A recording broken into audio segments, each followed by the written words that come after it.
200 yards, turn sharp left.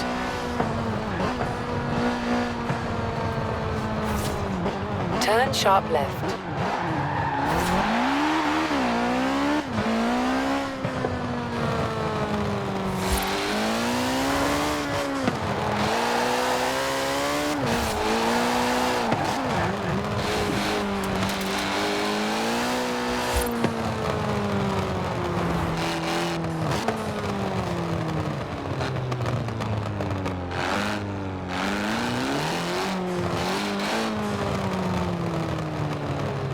You have arrived at your destination.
Come on, come down and collect your restored Triumph so I can head out.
turn around when it is safe to do so.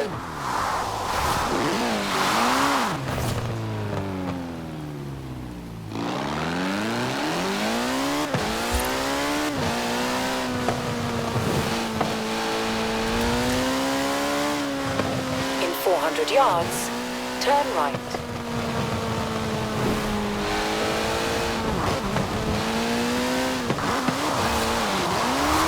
Turn right.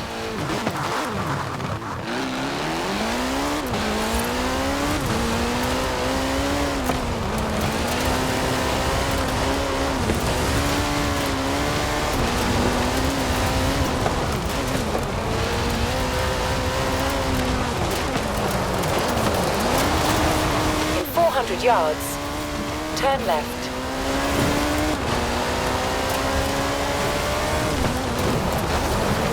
Turn left.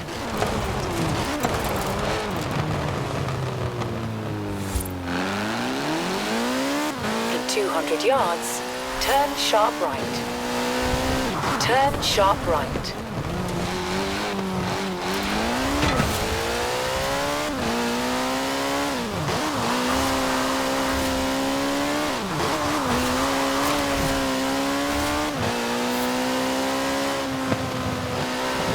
In 400 yards, turn left.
Turn left.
Turn around when it is safe to do so. In 400 yards, turn left.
In 400 yards, turn right.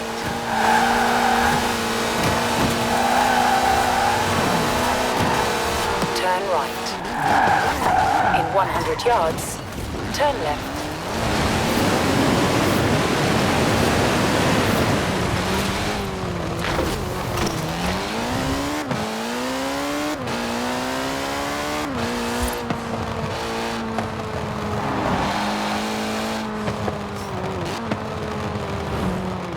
You have arrived at your destination.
passed on your details to someone called Hans Liebold. He's the guy the insurance company sends to test anything related to cars, and Hans takes his job very seriously. You should go meet him. You'll love it.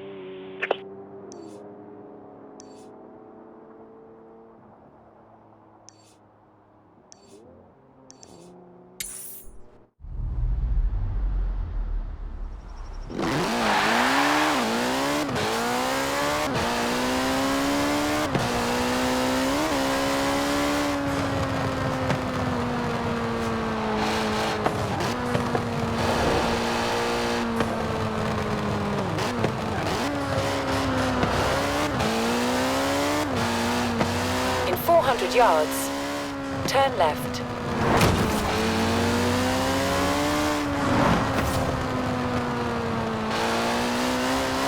Turn left. In 400 yards, turn right.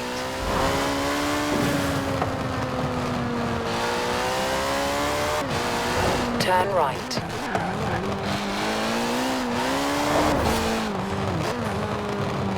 You have arrived at your destination.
Turn around when it is safe to do so.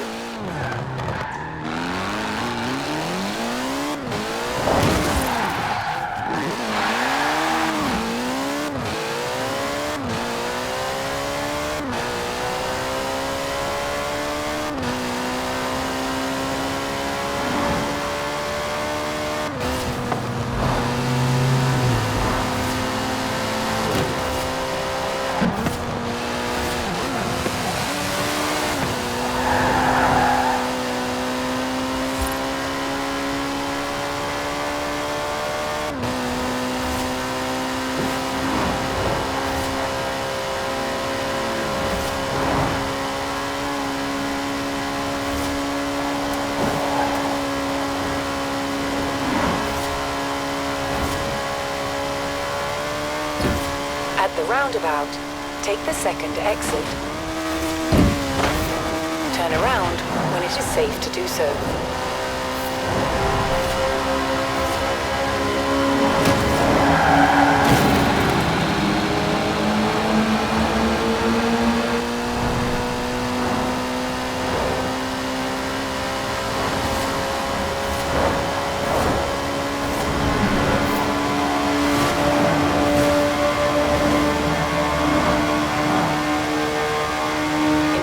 Yards, turn left.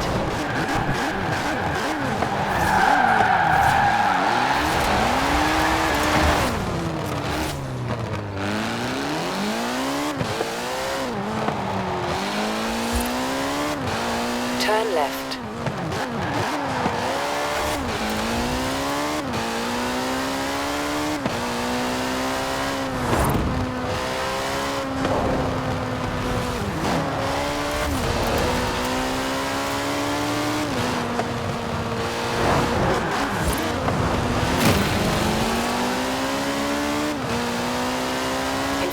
Yards, turn left. Turn left.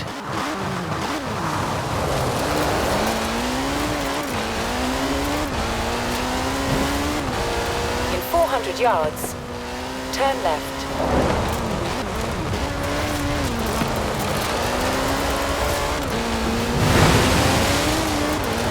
Turn left.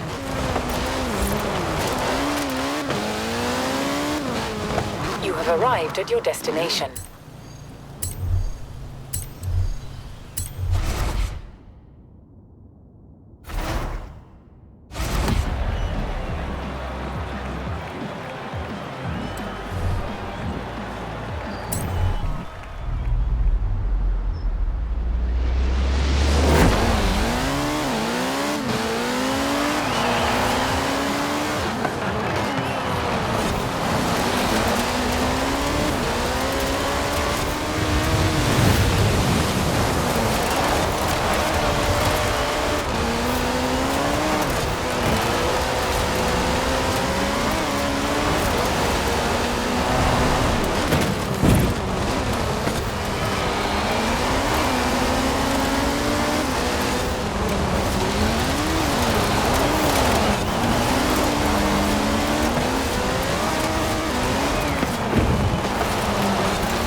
driving out there, pal? You absolutely dominated the gauntlet.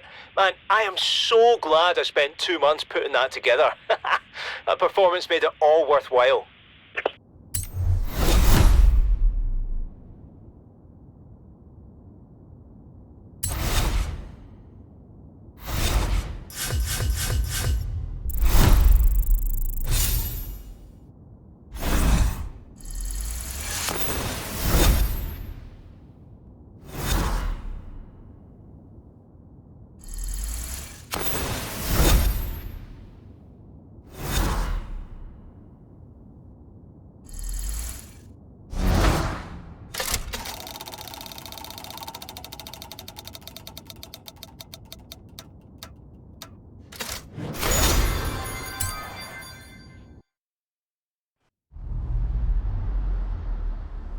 Hey, Roger. Alex tells me you're back from the gauntlet and that you're Horizon's new dirt racing champion. Nice work! Just before you visit me in the Horizon offices, wipe your feet, will you? Someone just called me, said there's a classic car abandoned in a barn near here, and then hung up. Weird, right? Does this kind of thing happen often at Horizon? Turn around when it is safe to do so.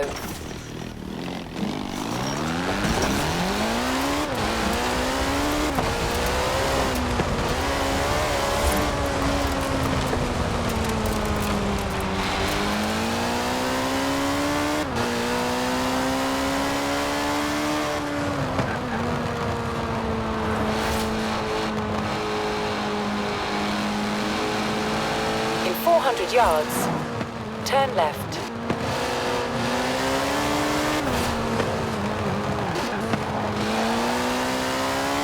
Turn left.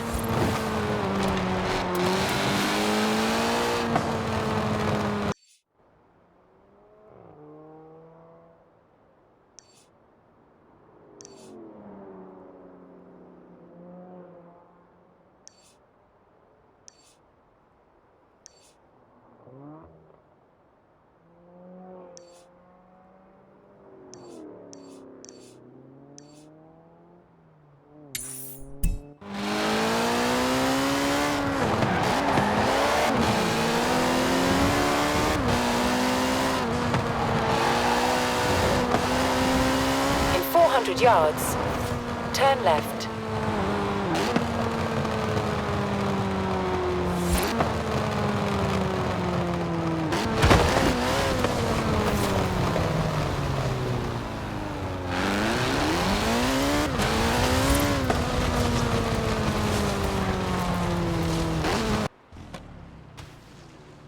You actually found it? It's actually there? Wow, okay. Be right down. Ah, it's a Jag. XJ, I think. What's that stuff on the front end? Either this bloke hit a hay bale, or he tried to keep chickens in it. Help me get it out of here.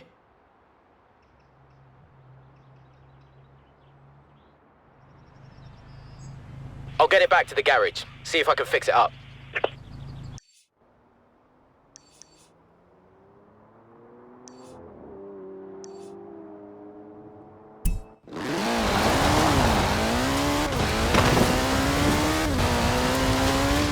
Recalculating route.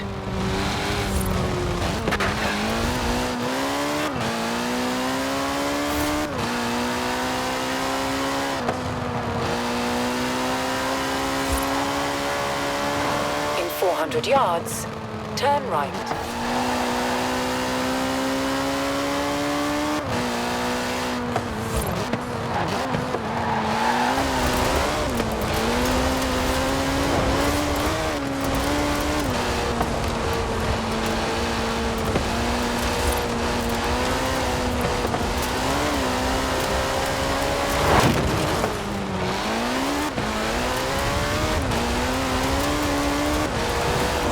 In 400 yards, turn left.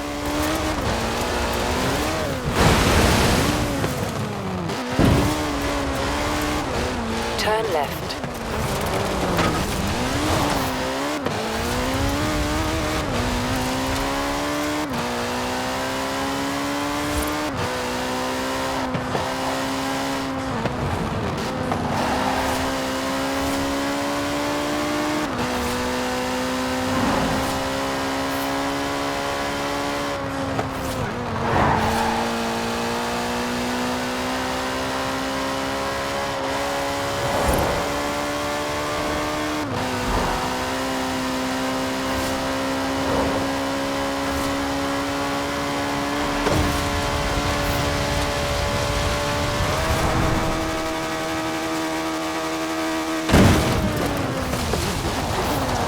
Calculating route.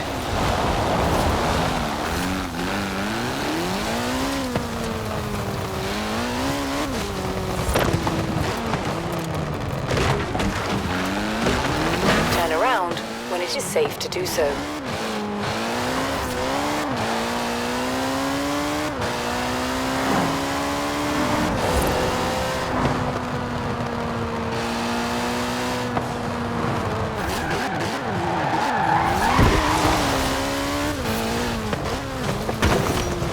Turn left.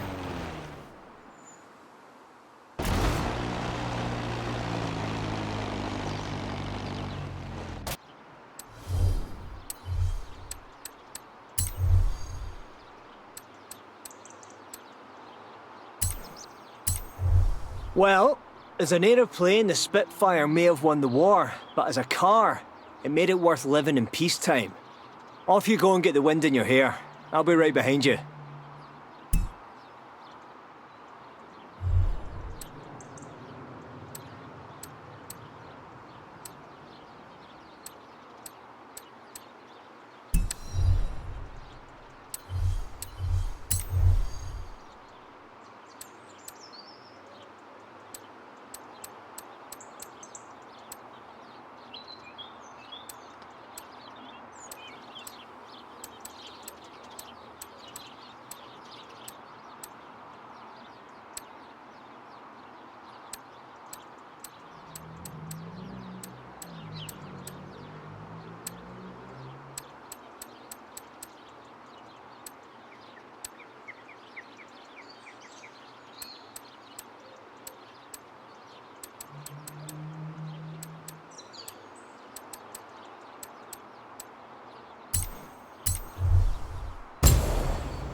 In 200 yards, turn right.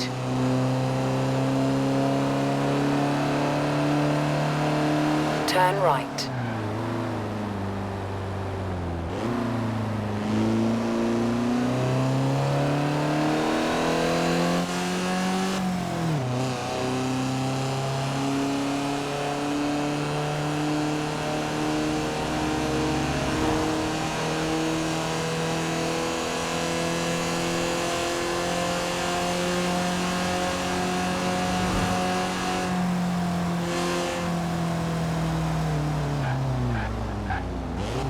You have arrived at your destination.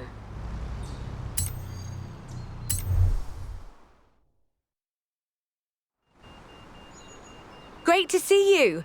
We're shooting a documentary about car culture in the UK, and I need a second driver. You've made a name for yourself, and it would be great to have you aboard. It's simple. You drive, I tell the story. Let's do it.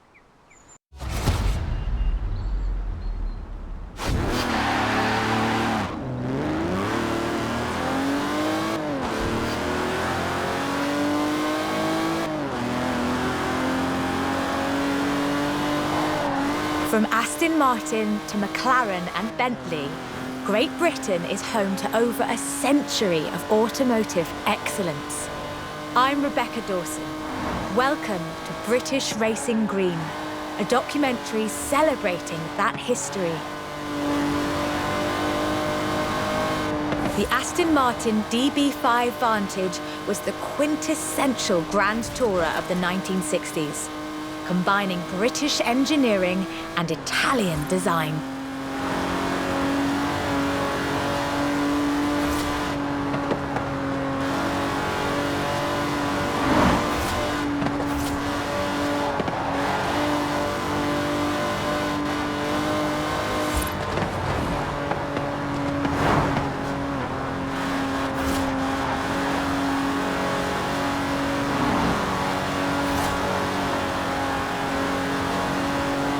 Vantage featured side-draft carburetors and a refined camshaft profile, capable of a blistering top speed of 162 miles an hour in 1964. The clean lines of Superleggera's bodywork, reclining seats and wool carpets created a car that was luxurious as well as fast.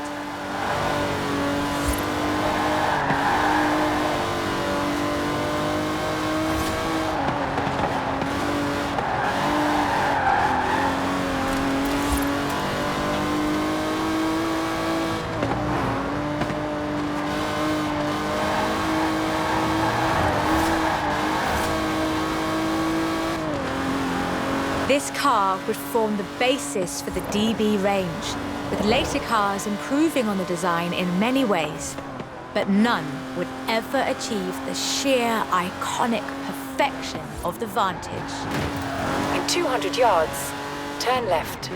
Turn left.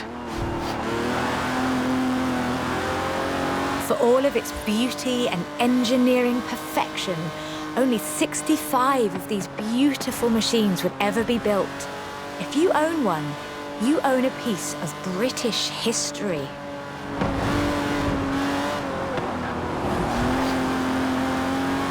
In 200 yards, you will arrive at your destination.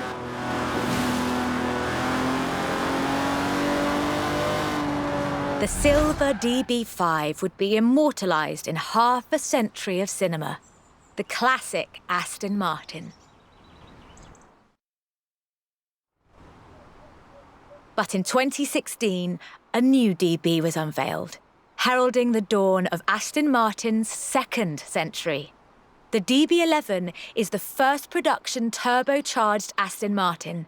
But is it a worthy successor to that legacy? The short answer is yes. It's bold, responsive, and agile. It's perhaps the best GT chassis in the world. And listen to it.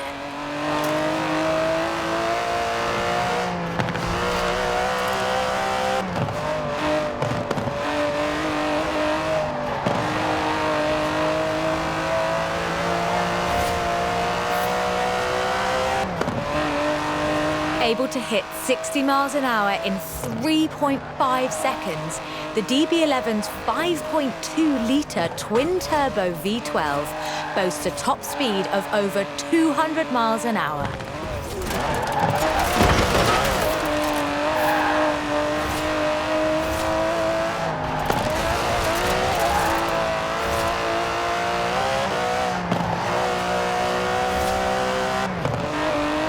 The DB11 is not the fastest car in the world, but then it's not trying to be. It's sophisticated, effortless luxury. It's an Aston Martin.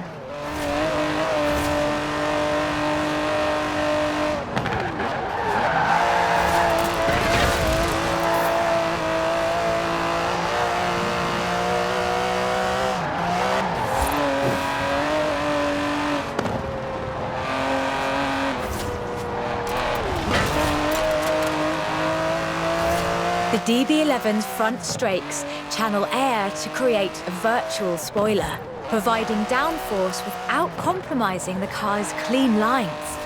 Brilliant.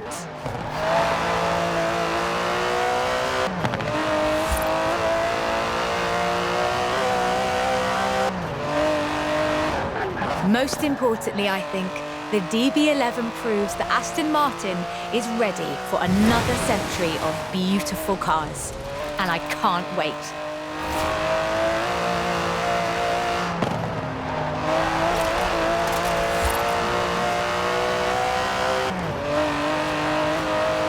Beautiful as they are, Aston Martins are only one of many cars made in the United Kingdom.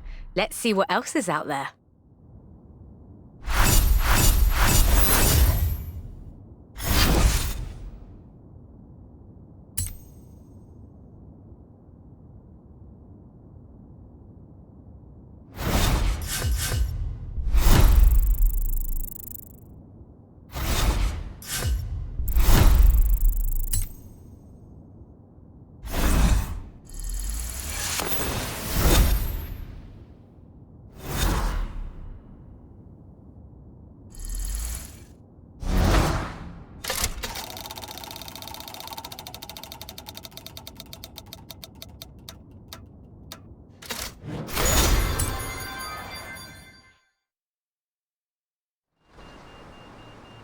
This is shaping up nicely.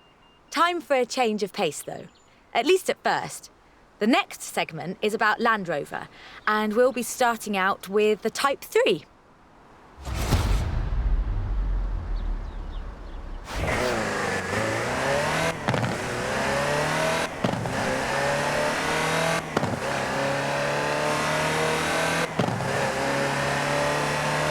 Land Rover, the British sports utility vehicle. But before that, they were actual utility vehicles. Solid, tough trucks, unstoppable over almost any terrain. In 400 yards, turn left. The Land Rover Type 3 marks the point where that shift begins, and we'll be looking at what that meant.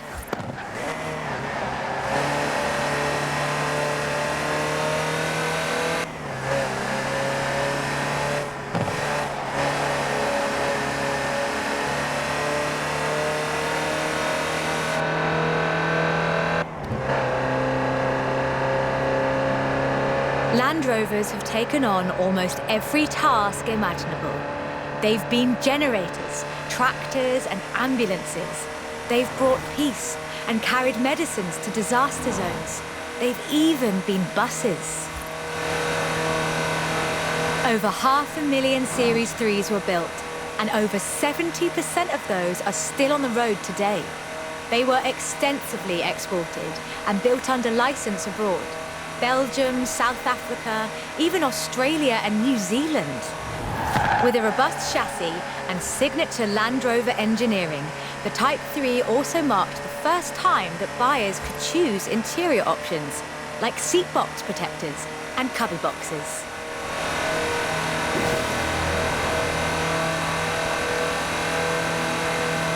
That trend continued, and by 1982, Land Rover were offering the county-spec Type 3. Leisure drivers could choose from such luxuries as all-cloth seats, soundproofing and tinted glass. The trend was increasingly clear, and the future of the Land Rover was starting to take shape. If you squinted, you could already see the shape of the first sports utility vehicle, the Range Rover. While the stock Type 3 would never be particularly fast uphill, there is almost no hill that it couldn't climb, or down for that matter, if you put a proper winch on it.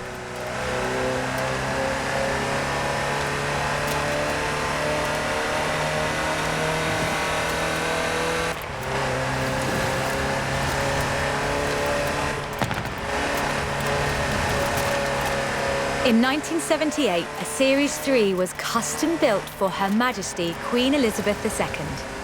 It only had 1,892 miles on the clock when it was auctioned into private hands. And it was in perfect condition.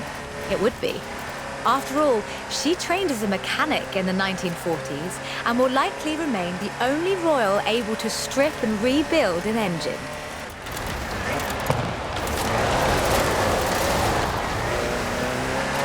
In 200 yards, you will arrive at your destination.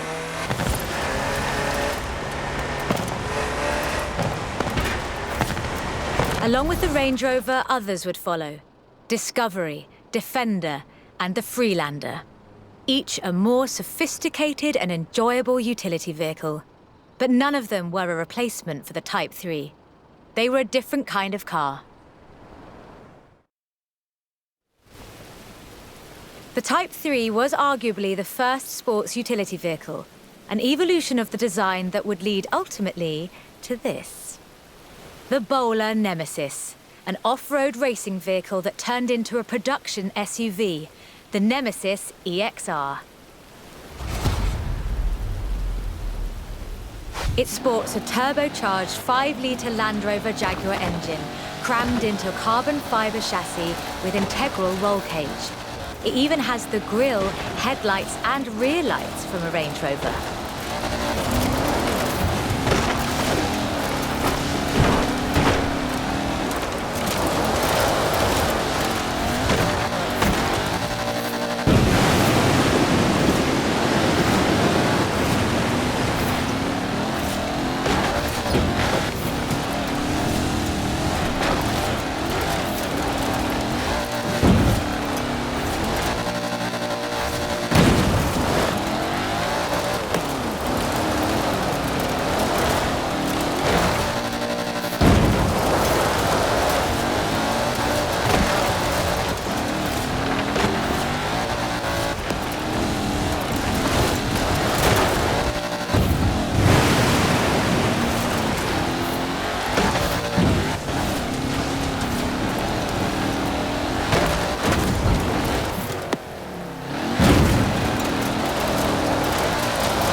And there are no compromises either.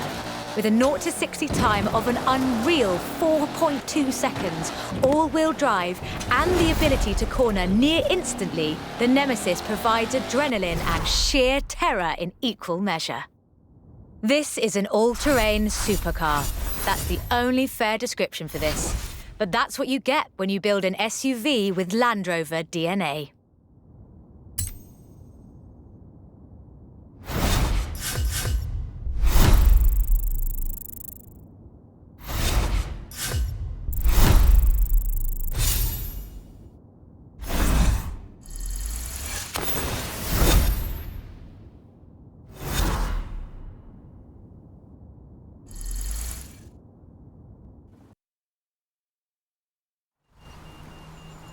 Hope you're enjoying yourself. I know I am. It's great to be able to just focus on telling the story while someone else handles the driving for once. Let's get to the next one.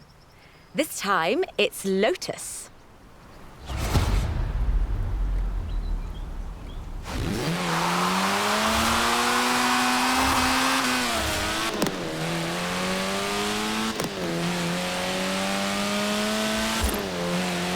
Lotus Engineering Limited began as many stories in British engineering do, in an old barn. The first Lotus cars were offered as kits. You built them yourself. From 1962, they began to actually build the cars themselves. The Elan Sprint showed exactly what they intended to do. Built around a steel backbone with a fiberglass chassis, the Sprint weighed in at a meager 687 kilos parked on the curb. On the road, this translated into brilliant agility and fantastic performance. Designer Colin Chapman famously said, "Adding power makes you faster on the straights. Subtracting weight makes you faster everywhere." He knew what he was talking about. Turn right. In 100 yards, turn left. Widely hailed as one of the greatest sports cars of the 1960s, the Elan would be closely studied and emulated, inspiring such masterpieces as the Mazda MX-5. The Elan has all the energy, style, and enthusiasm you would expect. Bold, quick, and fun. So much so that they put it in the name.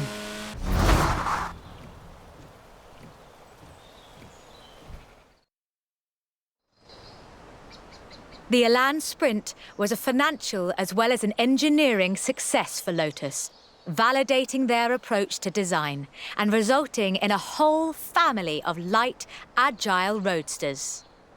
Which brings us to this, the Lotus Exige. It's heavier than the Elan, admittedly, but it's faster. Much, much faster. Touch the pedal, the Exige responds with instant, relentless acceleration, as you'd expect. With a 0 to 60 time of 3.8 seconds and a top speed of 170 before upgrades and tuning, the Exige is uncompromising.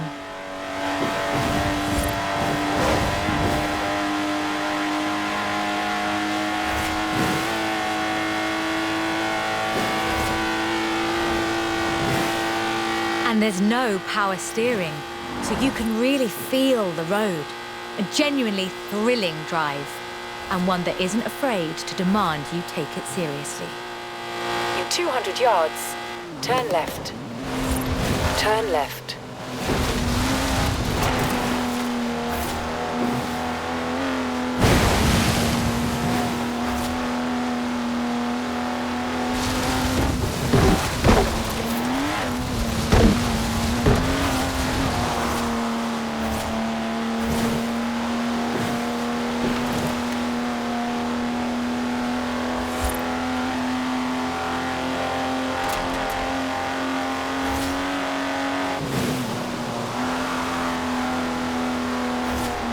In 400 yards, you will arrive at your destination.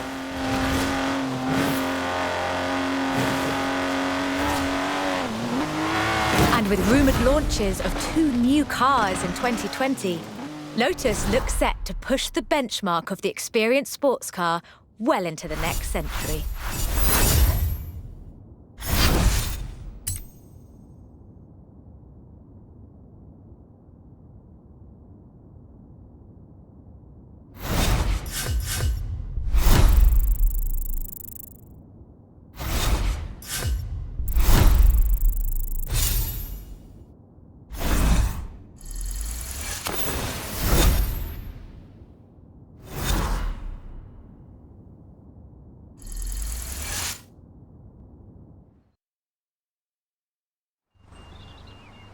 Done much rallying? That's a joke. We've all seen what you've been up to. We're doing the next bit on location. You'll see why when you get there.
In 400 yards, you will arrive at your destination.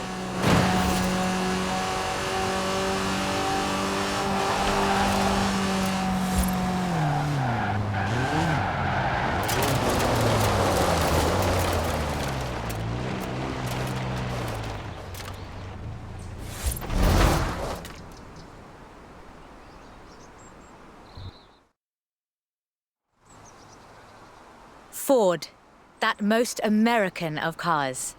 But the Ford Escort, oh, that's British. And more than that, the Escort would become for many synonymous with Group B.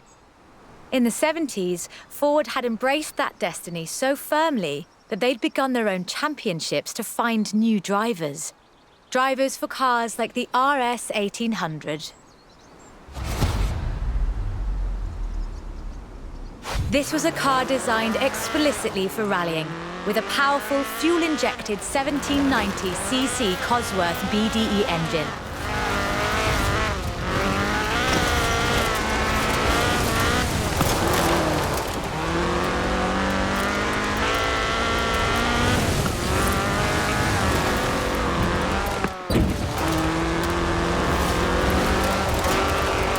The RS 1800 raced to victory after victory across the rallying world, on almost every continent and across every terrain type imaginable. This car was basically unbeatable.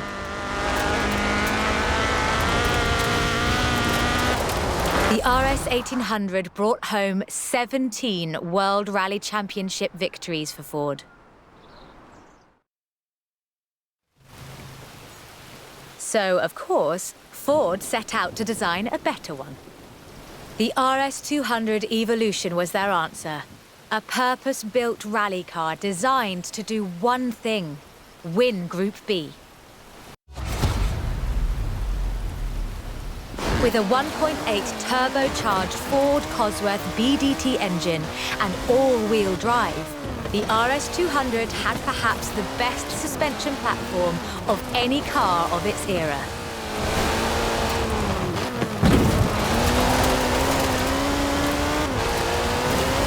But while the car had potential, turbo lag at low RPM and a poor power-to-weight ratio meant that it never placed better than third. The end of Group B in the mid-80s meant the end of the RS200 as a rallying car. Fortunately, Ford built over 200 as part of the homologation requirements for Group B, so you can still find them, if you're lucky.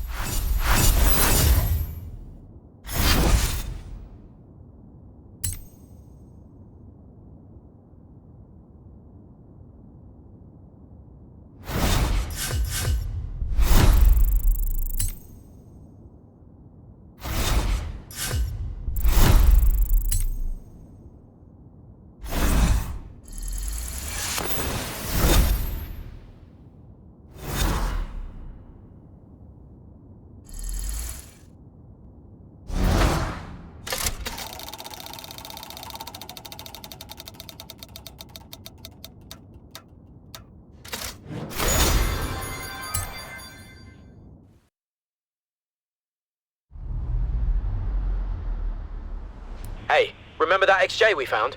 I fixed it up. You can grab it in the garage when you're ready.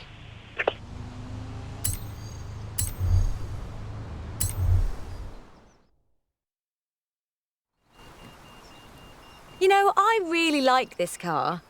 Not that I'd want to drive it for too long. Squeeze yourself in there and let's see just how fast you can make it go. Which won't be too fast. But hey, I could be surprised. The Peel P50 has the dubious honour of being the smallest production car in the world. A one-door microcar coupe, featuring a 42cc air-cooled engine capable of a heinous 38 miles an hour. And a handle, so you can pick it up and carry it with you when you get to work. And keep in mind that this is the production version. The prototype had the single wheel at the front. Why would you think that was a good idea?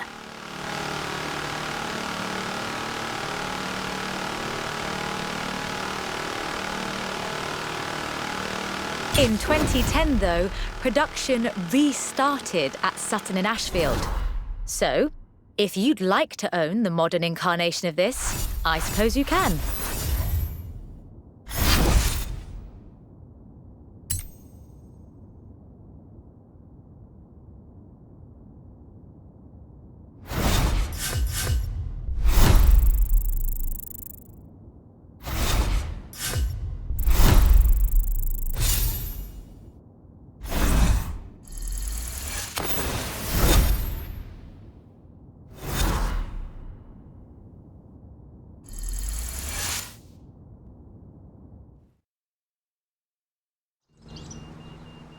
Hey there!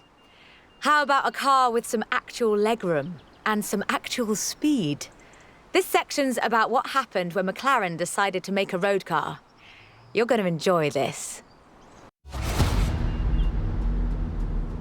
The track and the road have very different requirements. For McLaren, that was a challenge they were more than willing to embrace.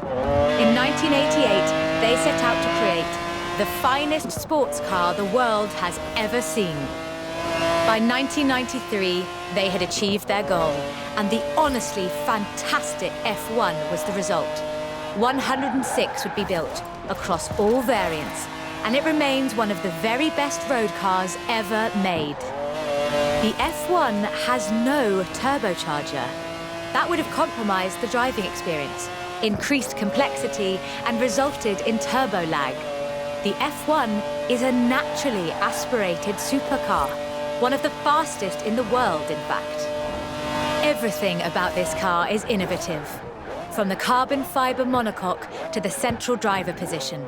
McLaren threw the book away when they designed the F1. Then they wrote a better one.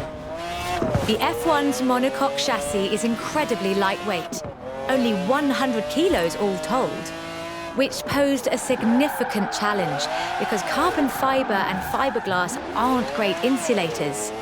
So, McLaren lined the entire engine compartment with gold. In 1998, the F1 prototype set the world record for fastest production car, a record that would stand for 2 decades until the Koenigsegg CCR claimed the crown. McLaren's racing heritage is so deeply ingrained in this machine that when they took it to Le Mans in 1995 and faced off against purpose-built racing machines, they won.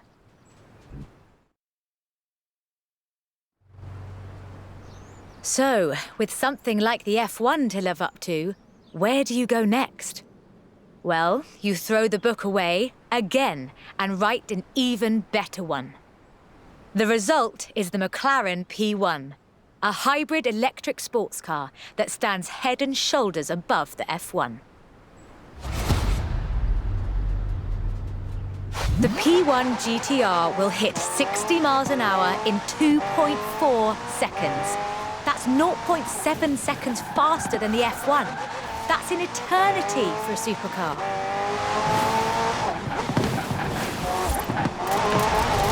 The car's blistering performance is delivered by a twin-turbo V8, supplemented by a McLaren ECU electric motor and instant power assist system. And they do mean instant.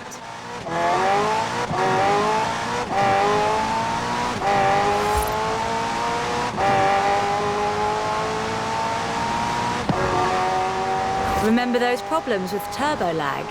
McLaren solved that with the hybrid drive. While the turbos build pressure, the electric motor drives the wheels. No turbo lag, just torque. And because it's a hybrid, it has an all-electric range. Running on batteries alone, that's 6.2 miles. A bit more if you're going downhill.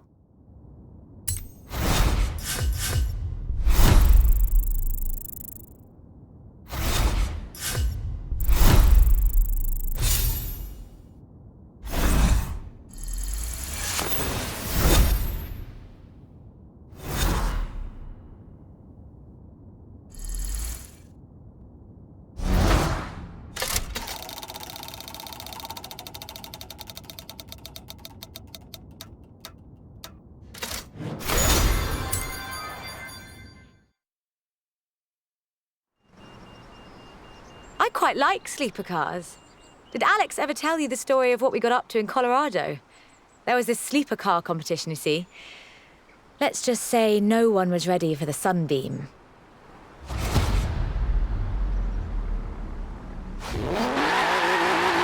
Lotus never quite let go of the upgrade game. So in addition to building their own supercars, they upgraded cars from other marques too. The Lotus Carlton was one such aftermarket upgrade. Lotus took a respectable 4-door Vauxhall saloon and turned it into a supercar. From the outside, there are a few signs that this is something special. Wider wheel arches, that sort of thing. But under the bonnet, that's where the magic starts.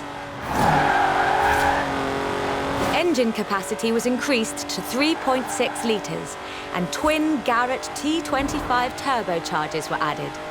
The engine block was reinforced, and new crankshafts were forged by Opel and machined in Germany. At the roundabout, take the third exit. The tyres were widened, and the tyre compound from the Lotus Esprit was used. To handle camber change issues, they put in the self-leveling suspension from the Opel Senator. The only upgrade they didn't put in was an electronic speed limiter.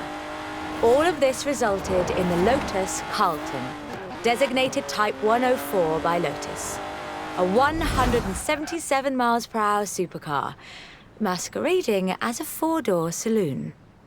Only 950 of these custom gems were built, and they've become something of a modern classic. The Lotus Carlton was an example of how to turn a saloon into a supercar. But that's not the only thing Lotus got up to. In 1979, Chrysler approached Lotus to create a strict rally version of their Sunbeam three-door hatchback. Lotus, as you might imagine, rather enjoyed the challenge. They took the rear-wheel drive hatchback and changed everything that matters. They stiffened the suspension, improved the anti-roll bars, and widened the transmission tunnel.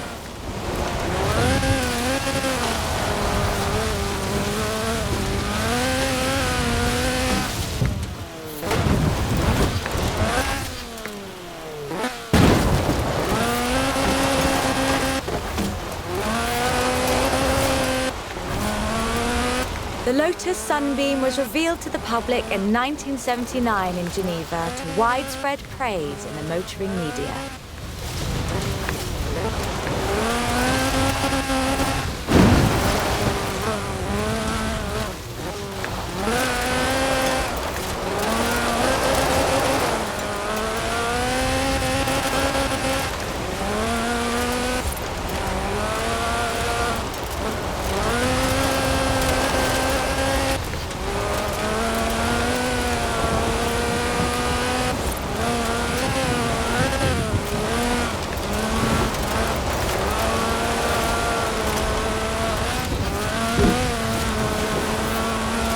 Makes you wonder if Lotus should do more conversion. It's a silly question, actually. Lotus should do more conversions. In fact, I'll call them right now.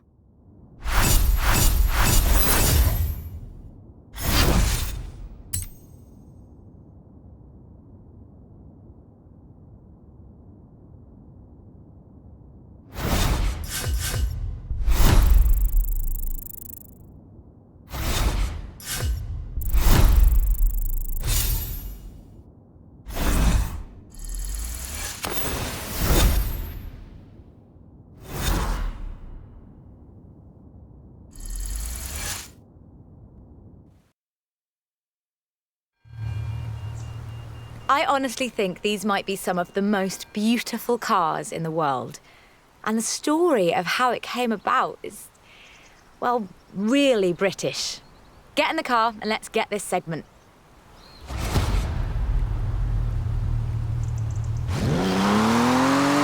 Jaguar is a bit of a favourite of mine. The company is almost 100 years old and was originally founded to build sidecars for motorcycles. But this is the car that really set the bar, I think. The 1961 E-Type. When he saw it, Enzo Ferrari called it the most beautiful car in the world. High praise indeed. He wasn't alone in his admiration. Accolades have followed this car ever since. It's been in movies, comics, games, and TV shows. Unlike some later cars in the marque, it wasn't just looks, though. The E-Type was light and fast. It would do 153 miles an hour and stopped on innovative four-wheel brakes that were better than anything Ferrari or Porsche or even Mercedes-Benz had.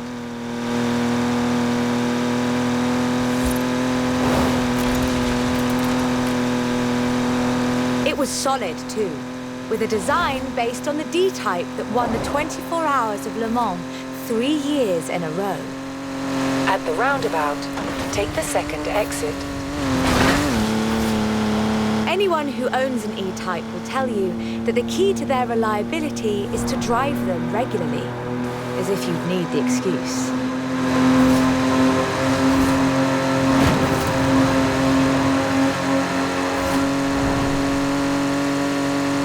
About 2,500 were built, and they're a common sight at auto shows, and surprisingly reasonably priced. All in all, an almost perfect Jaguar. The E-Type was the successor to the Le Mans winning D-Type, but what would that look like if Jaguar designed it today? In 2013, Jaguar answered that question with the F-Type Project 7, a spiritual successor to the E-Type, and designed from the ground up to be the purest, most enjoyable Jaguar yet. The car's heritage is proudly displayed in the gorgeous D-type curves and the distinctive aero hunch behind the driving position. But like the E-type, it's not just a pretty face.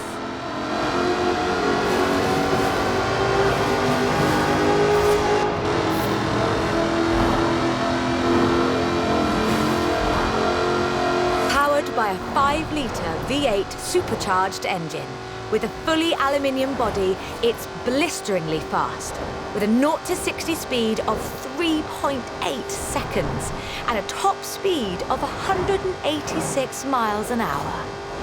A car as beautiful as this must surely have been a carefully authored design. Actually, it started as a sketch by designer Cesar Pieri, thrown together one Friday in his free time. Jaguar's design director, Ian Callum, saw the sketch in a thumbnail on Cesar's computer during a meeting and asked him what it was. The rest is history.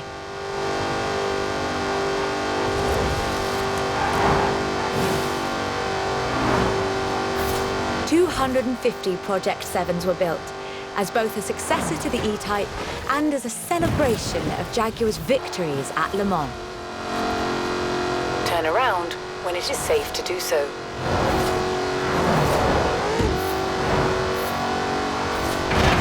I think I speak for all of us when I say, thank heavens for Cesar's Friday afternoon doodle.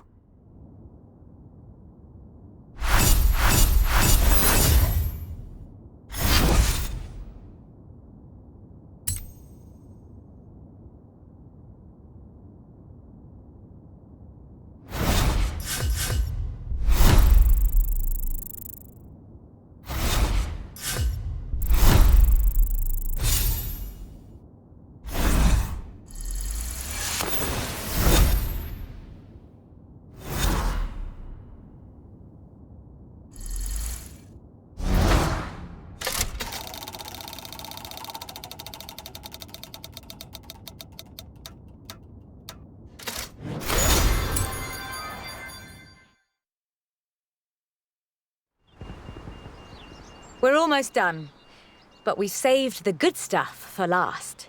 A spot of rallying in the most British car of them all. Get in, strap in, and let's nail this one.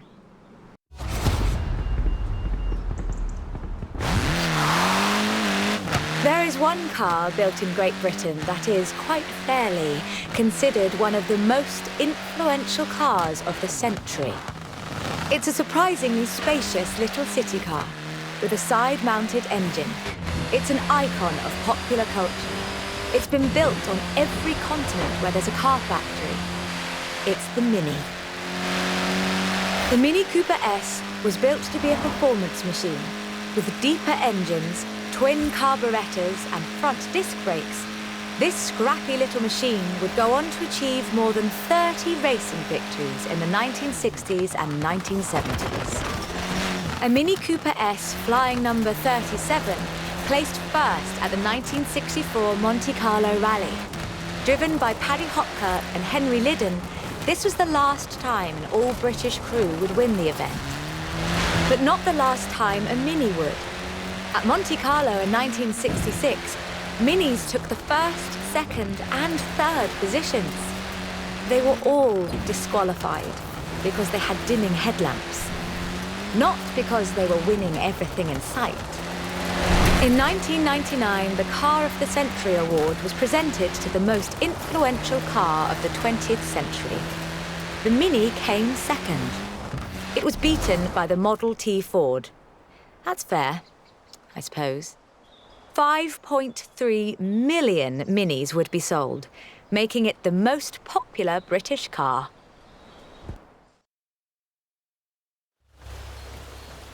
And then, in 2000, BMW resumed production of the Mini, breathing new life into the iconic marque.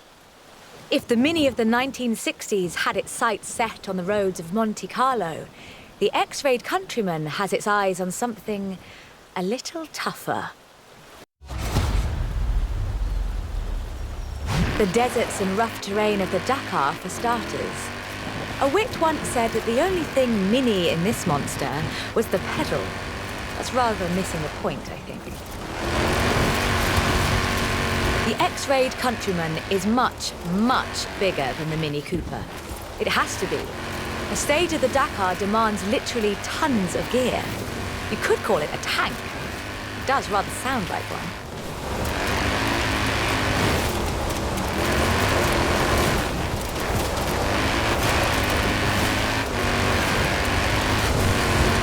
When Mini's X-Raid division set out to build this thing, they had one goal in mind: winning the Dakar. And they did, every year, from 2012 to 2015.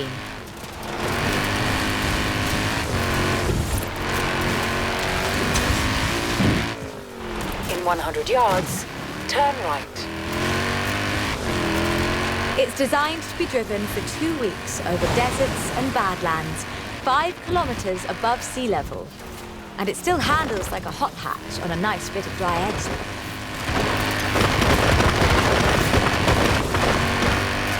Owners come and go. The heritage of a car like the Mini is more than who owns the keys to the shop. I fully expect to see Mini's wings flying for another century.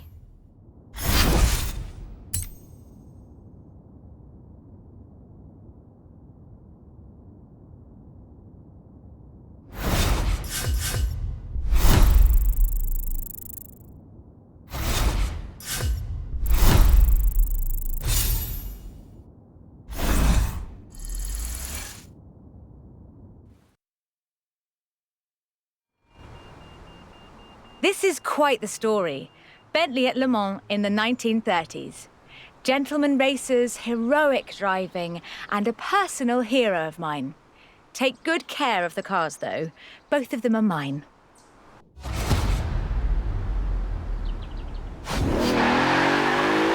Bentley, a company founded in 1919 in Cricklewood, North London, and purchased by Rolls-Royce in the 30s. A company synonymous with both racing and luxury. Perhaps the best example I know of those two extremes of British engineering. For almost a century, every Bentley was hand-built to exacting standards.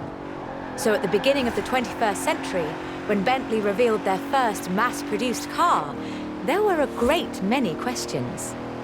The car was the Continental GT, an elegant grand tourer that combined a racetrack pedigree with exquisite style and all the power you could need.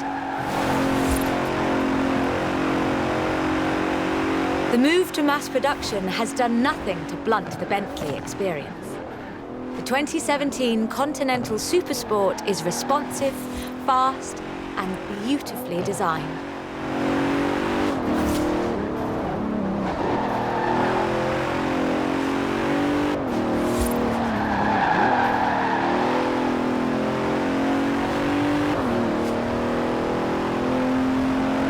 Brings together all-wheel drive, carbon fiber bonnet sides and side skirts to create the most powerful performance-focused car the company has ever built.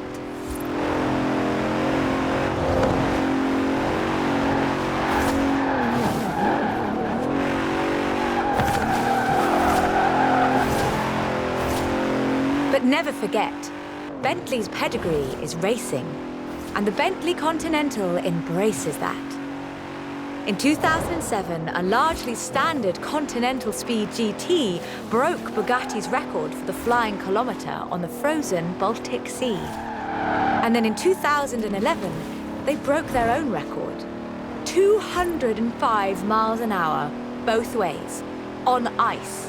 Even when building these gorgeous Grand Tourers, Bentley is driven to excellence.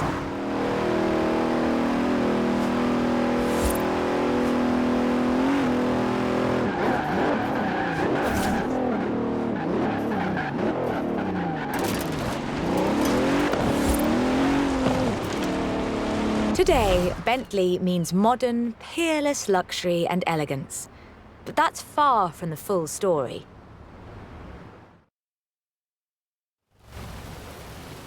A century ago, Bentley meant something else entirely. It meant Le Mans. In 1930, eccentric race team owner Dorothy Paget financed a rather special Bentley at the Le Mans. It was a 4.5-litre supercharged masterpiece, driven by Sir Henry Bentley Boy Birkin. It posted the fastest time on the day, but it failed to finish.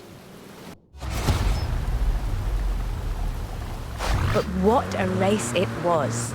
Sir Henry's courageous driving forced Rudolf Caracciola's 7-litre Mercedes out of the race at the cost of his own victory. But in doing so, he handed the day to the Bentley Sixes, a gentleman racer indeed.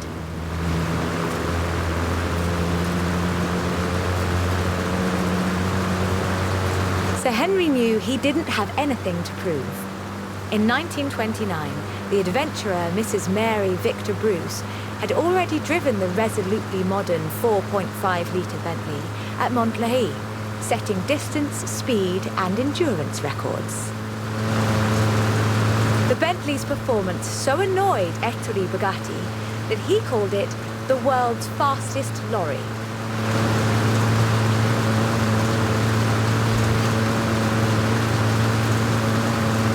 The blower had the last laugh, though. In 2012, it was sold at auction for over £4 million, which is more than enough to buy a Veyron and a racing truck, if you're keeping score.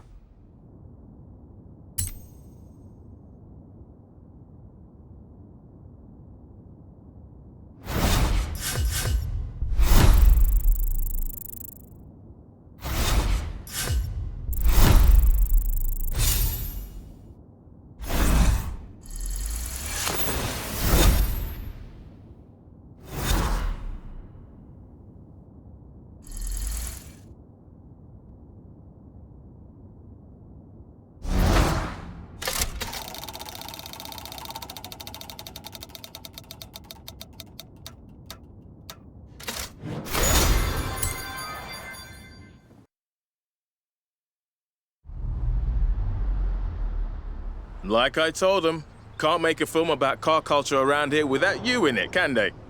I'll let you know if they need you back. Sounds like this documentary's gonna be pretty good, yeah? The bits with you and Beck in them, at least. Got a call from the producer. Said you couldn't have driven better if you tried.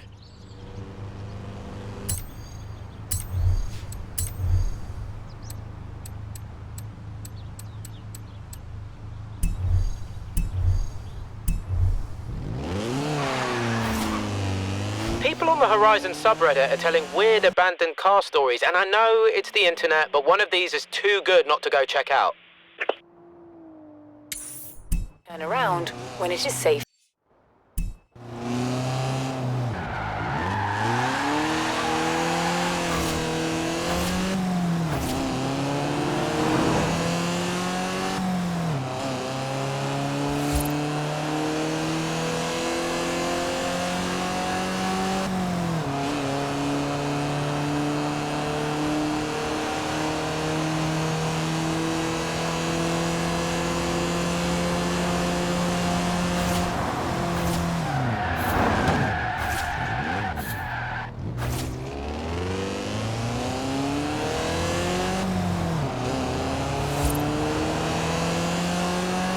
Recalculating route.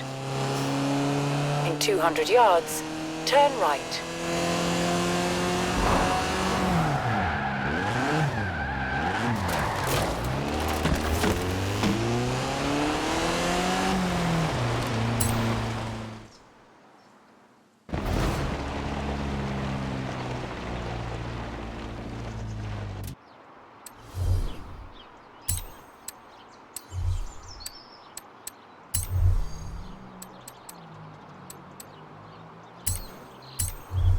So, I looked this thing up, read all about it. Built in 1993, but for straight-line speed, it'll match most supercars on the road today. Speaking of which, you want to do the honours?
Turn right.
In 400 yards, turn left.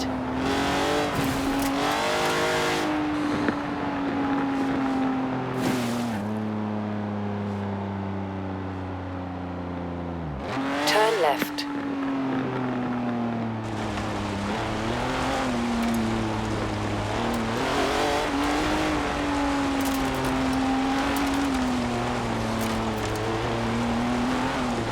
You have arrived at your destination.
Wicked. Audi Sport Quattro. With a siren and everything. People are saying this belonged to... Wait, in the door, are those bullet holes? Explain later. Right now, let's get this to the garage.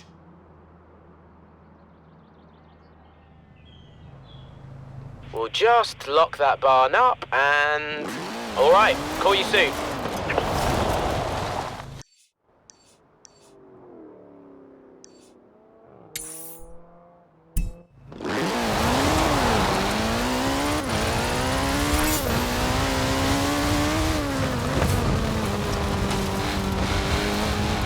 In 400 yards, turn right.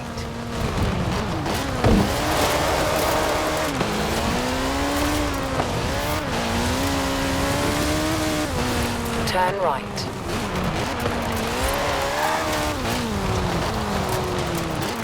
You have arrived at your destination.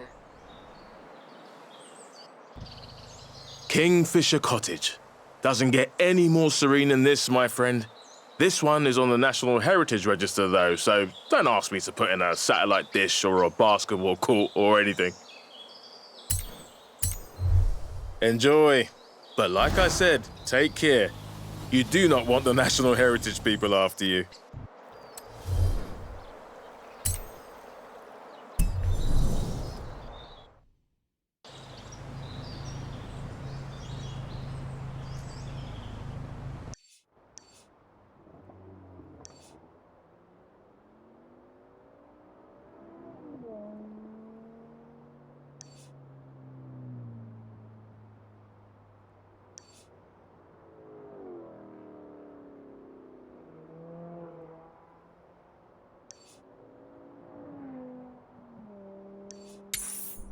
Turn around when it is safe to do so. In 100 yards, turn left. In 400 yards, turn right.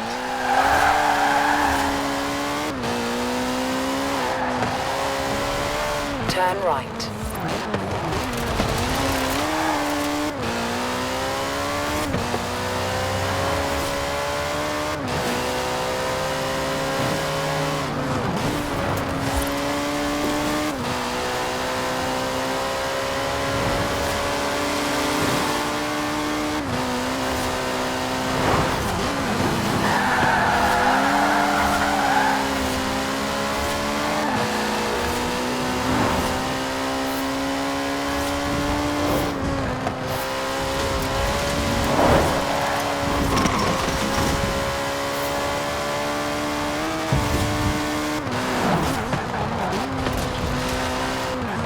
In 400 yards, turn left.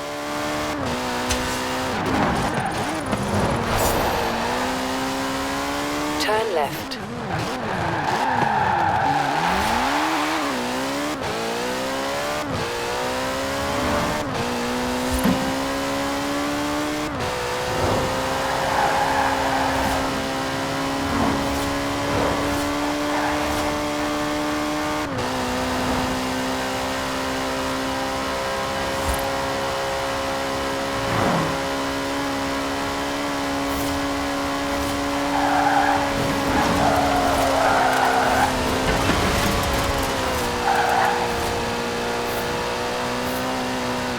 At the roundabout, take the first exit.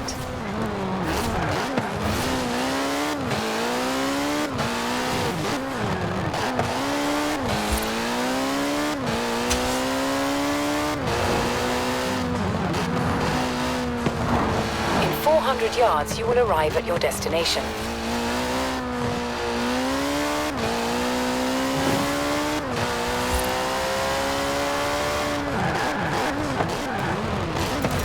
You have arrived at your destination.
Thanks for coming down. Don't worry, this isn't one of those "now you must face the master" things. This is a "with our powers combined" thing.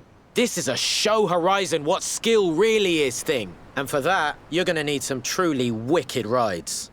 This is my 918 Spider. I love my 918 Spider. Hybrid sports car, light and powerful, accelerates like a rocket. Takes some time to master, but once you do, whew. Wanna give it a go? Here's some traffic I prepared earlier. Show me what you got.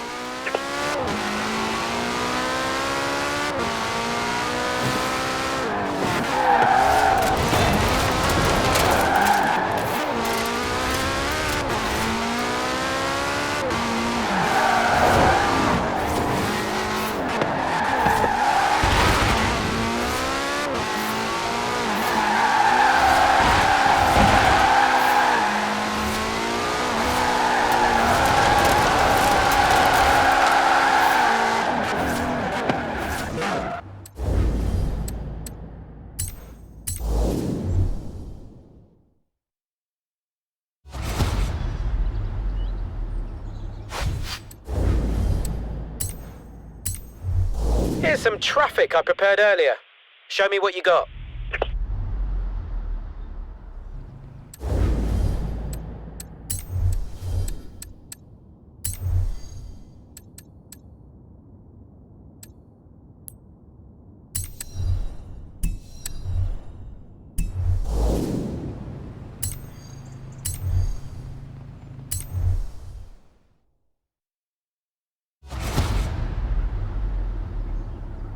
Here's some traffic I prepared earlier. Show me what you got.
That's it!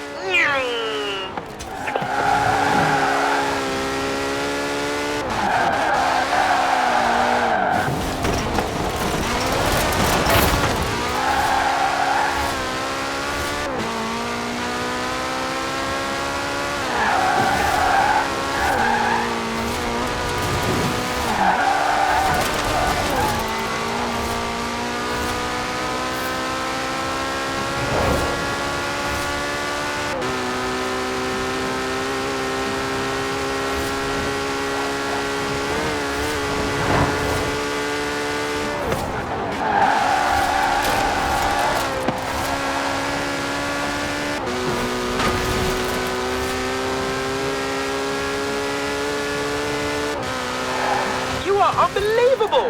I knew setting you loose in traffic was a good idea.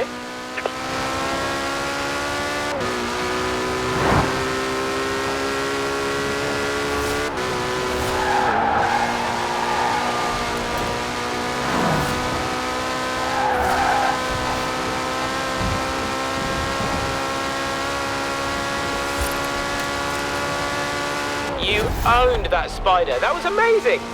You can't actually have it though. It's mine. Call me up soon, yeah? We'll go off-road.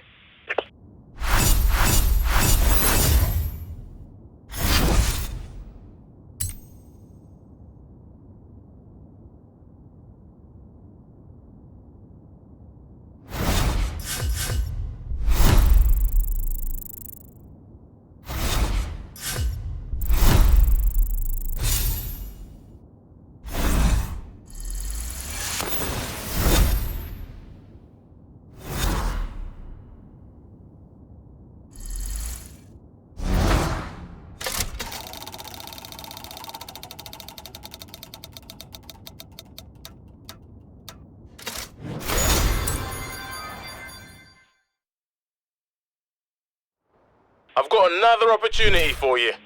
How would you like to work with Alex on the festival upgrade service? It'll be fun, trust me.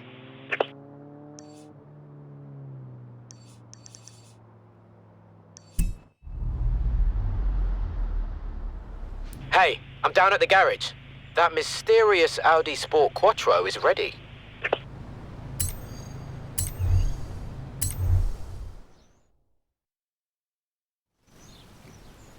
The thing about skills is, on-road, off-road, doesn't matter. You just want everybody looking at you.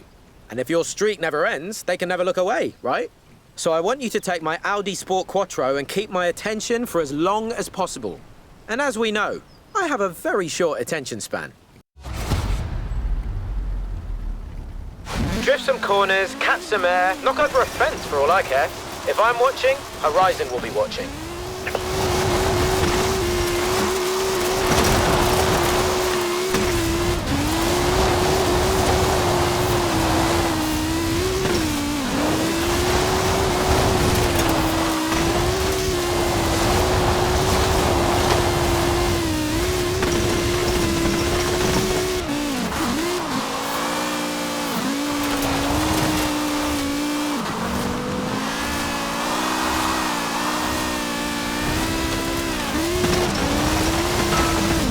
Turn off here.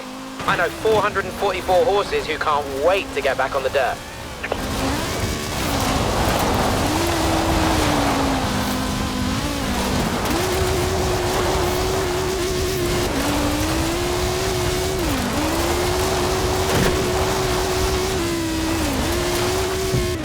Oh yeah, this is the spot. Show me that old school Group B fun.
I keep telling Alex he should drive like this, but he never listens.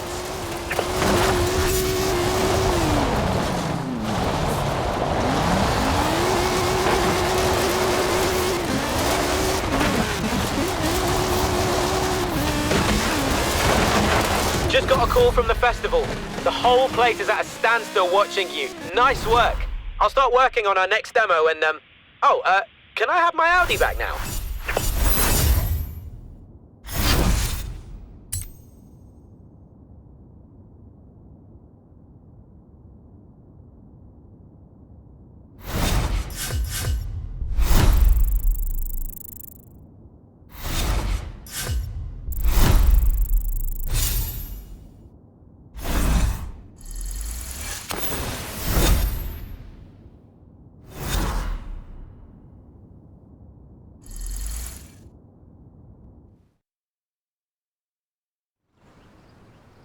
Oversteering is a skill. E-braking is a skill, sure. You know what else is a skill? Keeping your foot planted even when the speed pulls your lips back off your teeth. Come on, I want to show you something. Bugatti EB110 Supersport. It's got four-wheel drive so it will handle, but you give this thing an open road and, well, you'll see. got your route. Head for the motorway.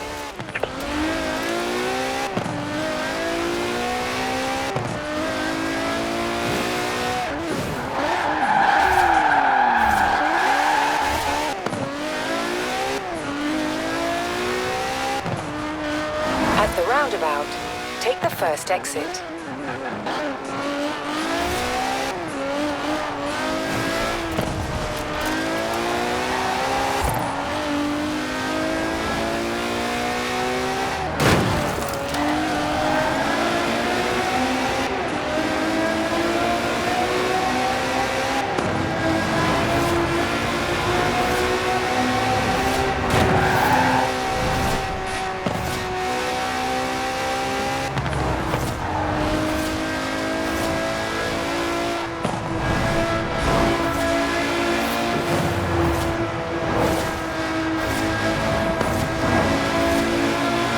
What's awesome at high speed?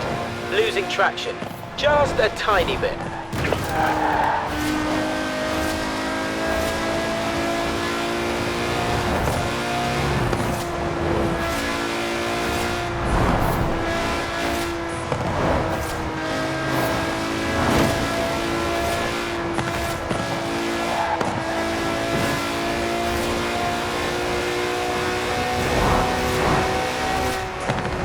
Come on, push harder. We've still got a finish line to get to.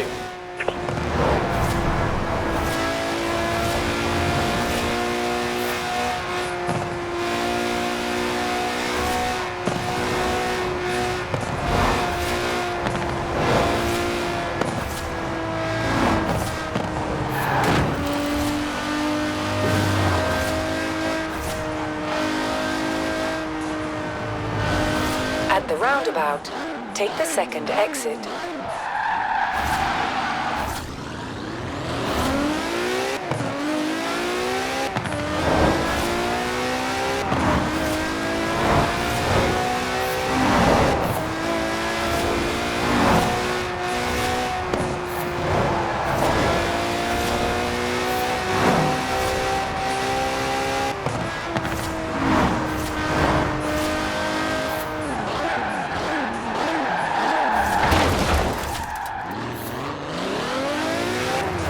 Enjoying yourself, are you? Yeah, I kinda had a feeling you were. Turn around when it is safe to do so.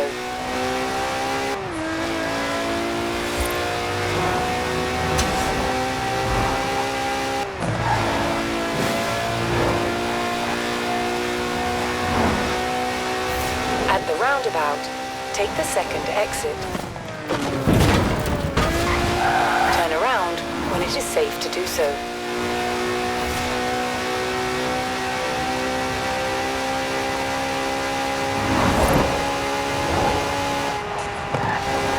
What did I tell you? Stop the accelerator and blink and you're halfway to Edinburgh. You can bring it on back now. And call me soon, yeah?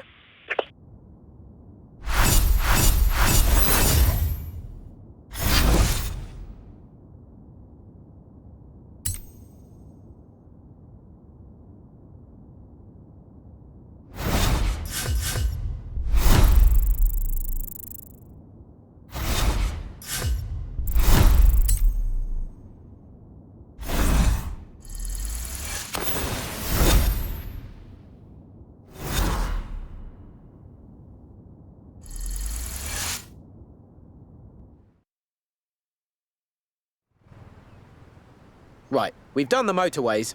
Time for a nice fast spin in the countryside with something a little more eco-friendly. My BMW i8. Got it a few years back in Frankfurt. I was supposed to be sightseeing with Nan, but I snuck off to the motor show. Don't tell her. Loads more technical this time, yeah? Let's show them how a Horizon driver handles an e-brake.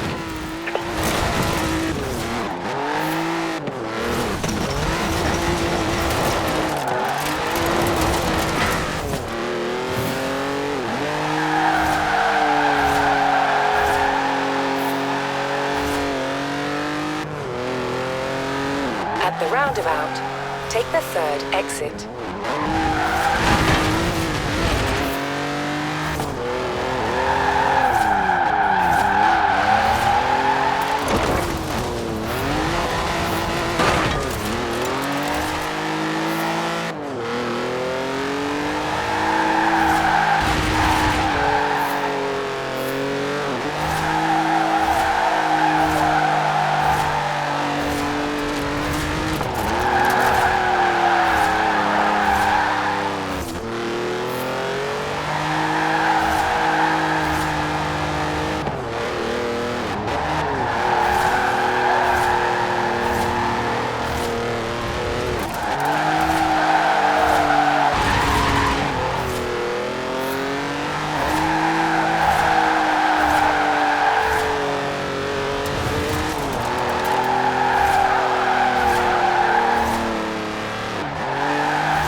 driving in the country, relaxing.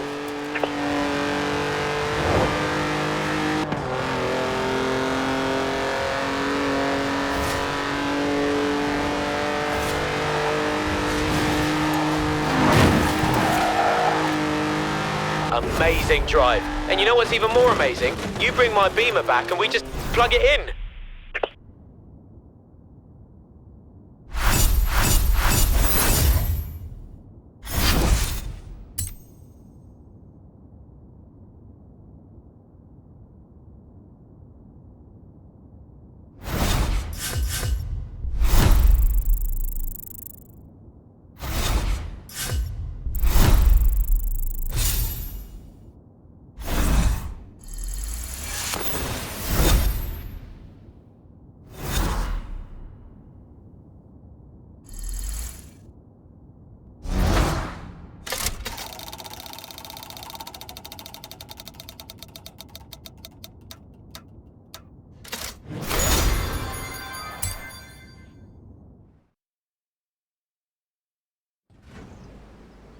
Have you seen? It's working. Our Horizon apprentices are throwing down all over the festival. Now the masters must teach them one of the most important skills of all. That of attaining sick air. Got just the car for it. Scout 800A. First SUV and still the best, if you ask me. Not if you ask anybody else, but definitely if you ask me.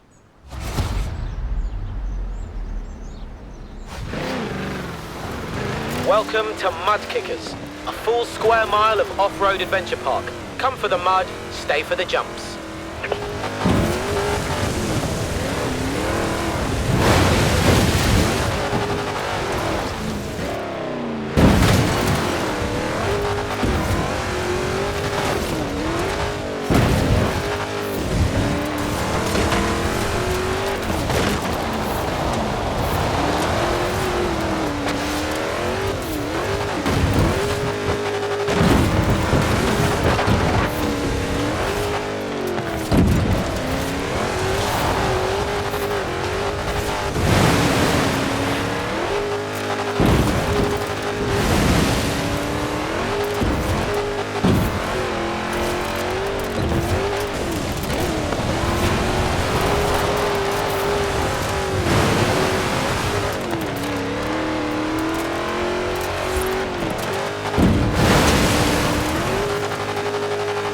Nice.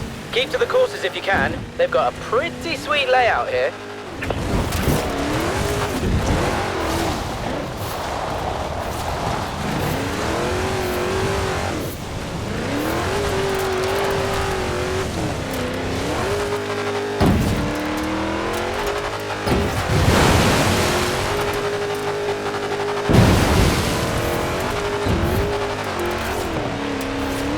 Nothing better than a day out of Mud Kickers.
Oh yeah, SUV, Skills Unlimited Vehicle. Boom!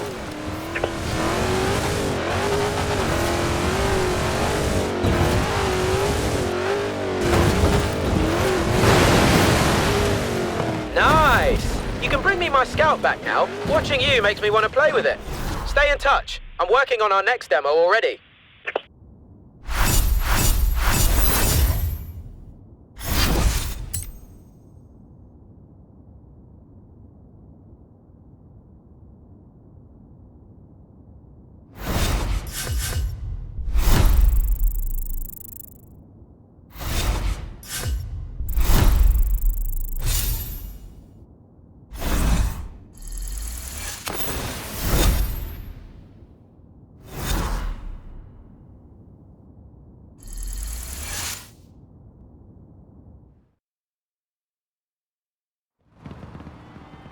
What'd you think?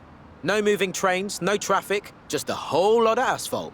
And my Focus RS-RX Gymkhana Custom Edition. 600 horsepower, all-wheel drive. Does exactly what it says on the tin, my friend. Go on, use your imagination. Just don't hit anything.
How'd you feel? Yeah, I bet you do. You can give me the keys back now. Just give me back. Holding on a bit tight there. Can I just... there we go. See you again soon.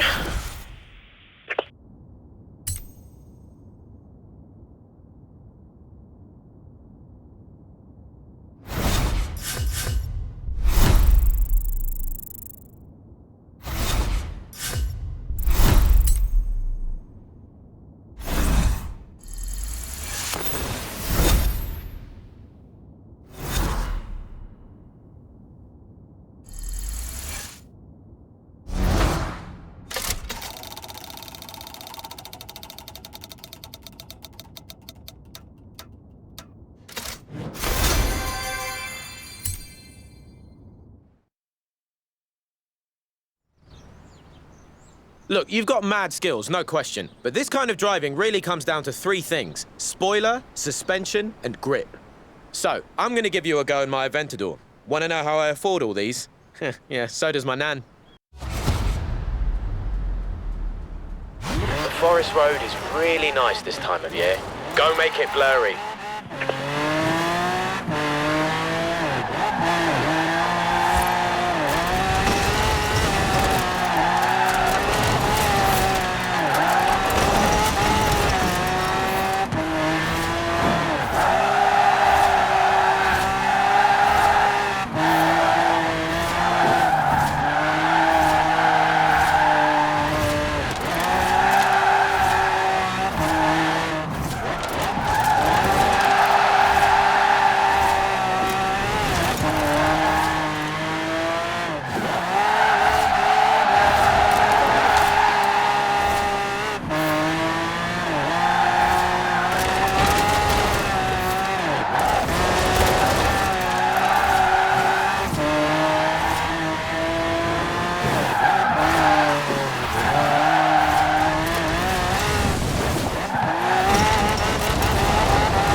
Now I remember why I loaned you that thing.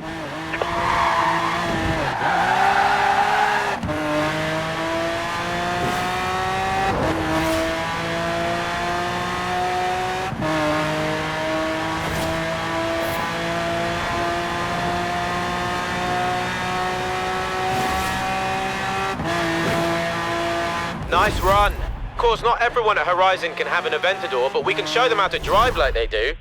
And for those of us who actually do have Aventadors, it's even better, isn't it?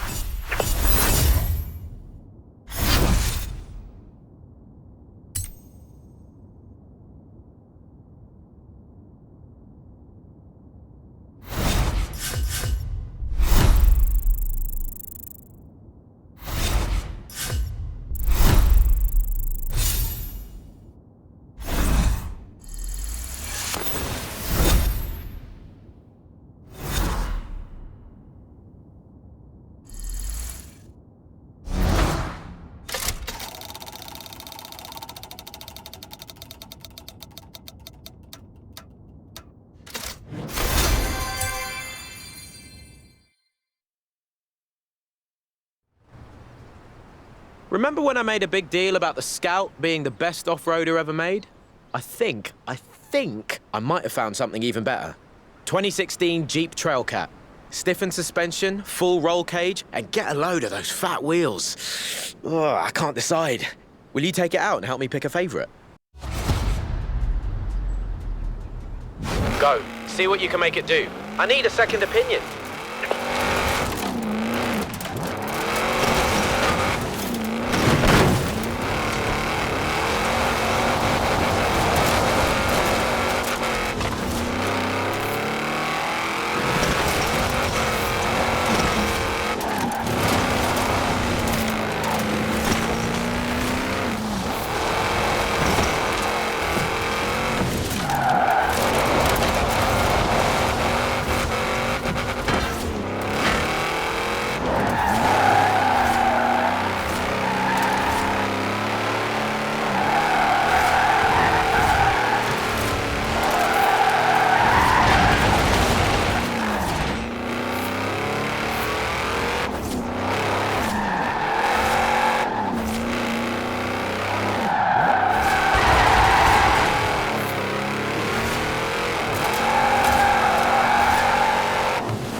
Check those power slides. Oh, I like this thing. I like it a lot.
Nice. All right, I've decided. You ready? I've decided I now have 2 favourite off-roaders. Woo! That's a weight off my mind. And I couldn't have done it without you. Cheers.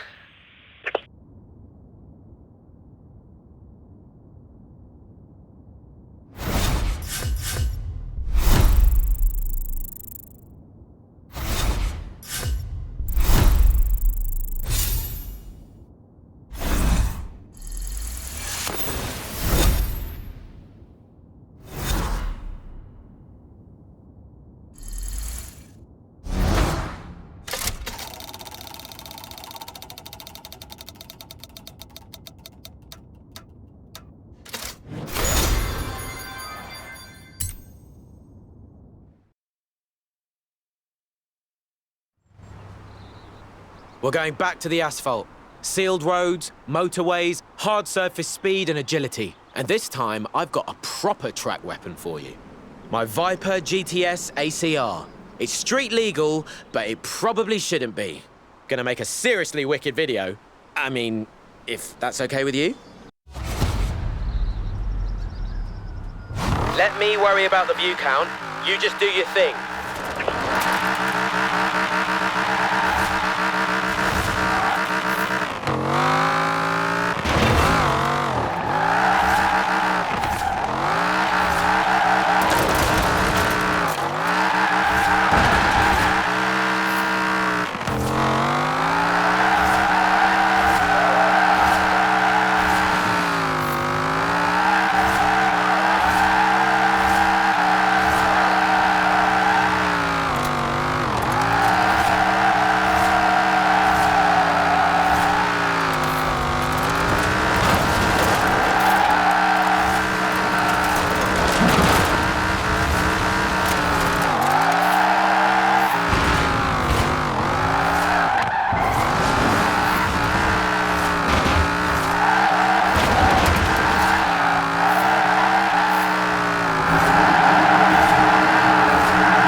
Yes!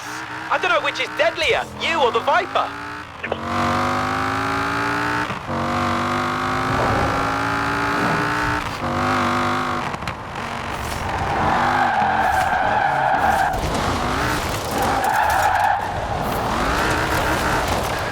Brilliant! I hardly ever get to drive my Viper, but now I can get my phone out and watch you throw down in it anywhere, anytime. Sorry, but I can and I will.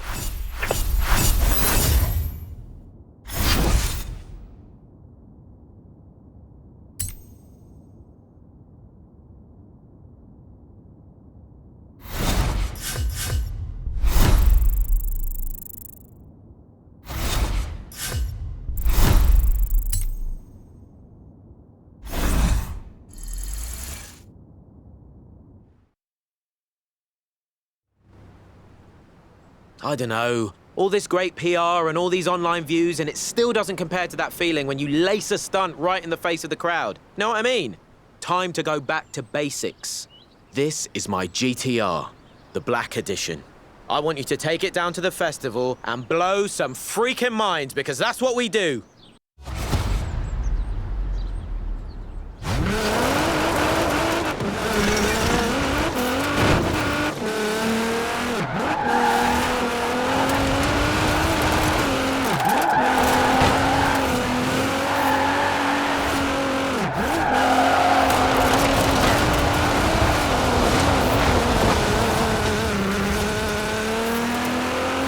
At the roundabout, take the third exit.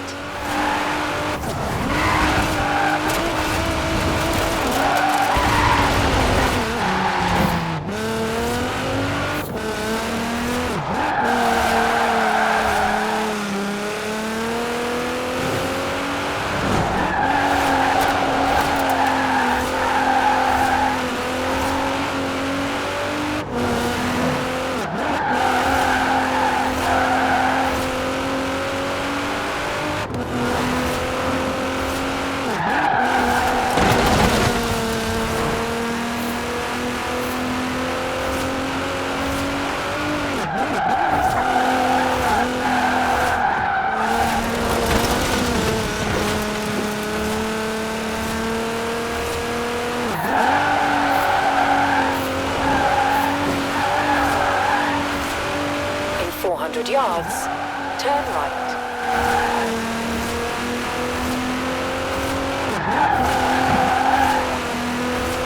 Turn right.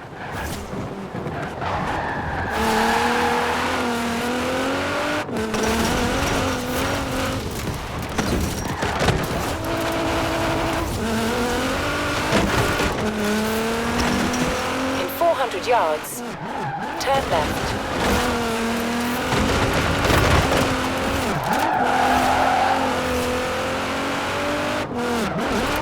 Turn left.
Thanks a lot. And because you've been so amazing, I figured you might as well keep the car this time. Nah, I'm kidding. It's definitely mine. But you can come down and borrow any of my cars anytime you want. What are you talking about? Of course you can.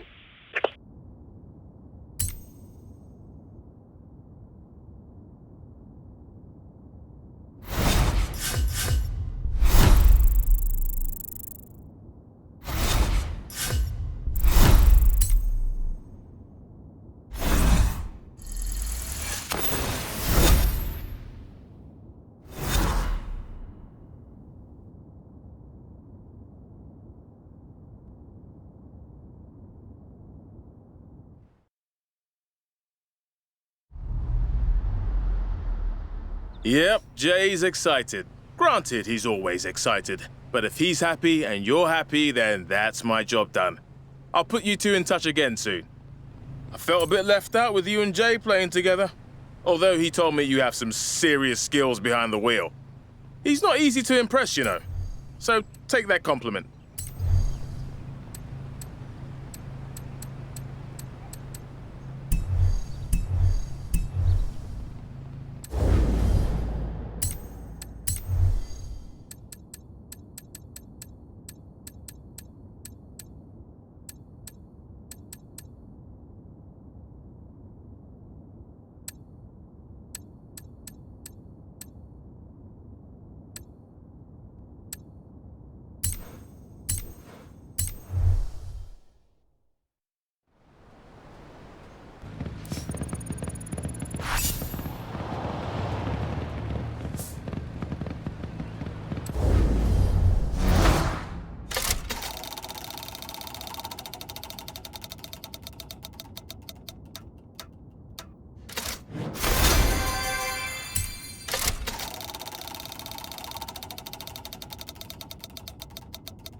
when it is safe to do so.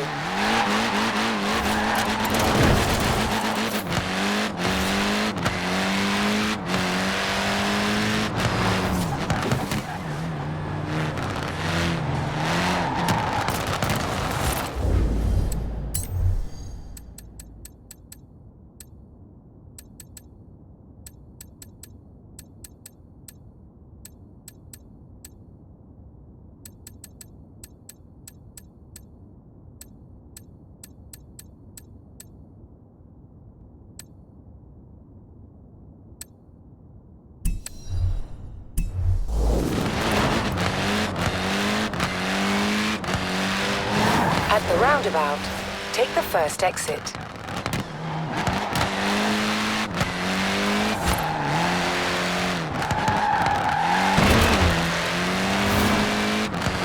Turn around when it is safe to do so.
It is safe to do so.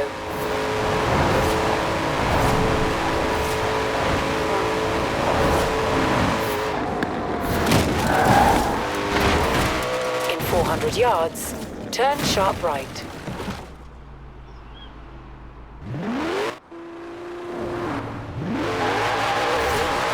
Turn around when it is safe to do so.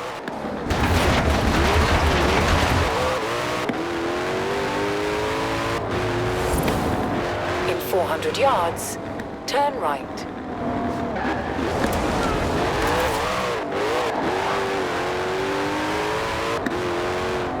Turn around when it is safe to do so.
You have arrived at your destination.